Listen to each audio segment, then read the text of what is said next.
Guys, and welcome back to this channel. In this video, I'll be showing you guys how you can generate some AI photos in CapCut PC.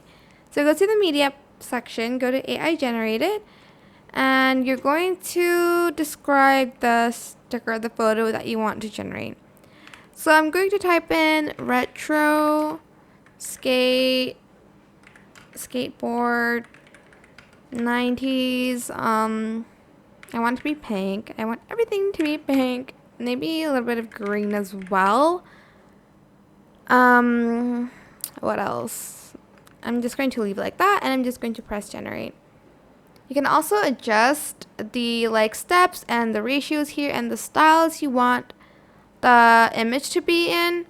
So I'm just going to wait for a few seconds. Hopefully it generates the image. I think it's going to be harder if there's more prompts. There we go. And it creates something really cool like this.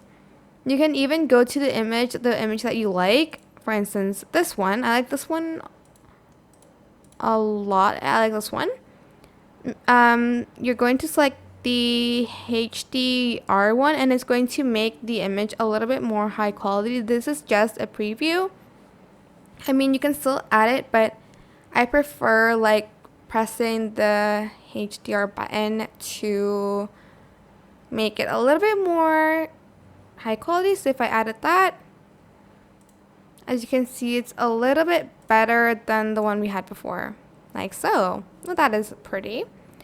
And that is it. I hope this tutorial is helpful for you guys. Don't forget to like, comment, share, and also subscribe to this channel if you haven't done that already. If you have any more questions, just leave it in the comment section down below. I will try my best to answer them all for you guys. And if you find this video helpful, please click the thanks button above the description box down below. Thank you so much for watching. Bye!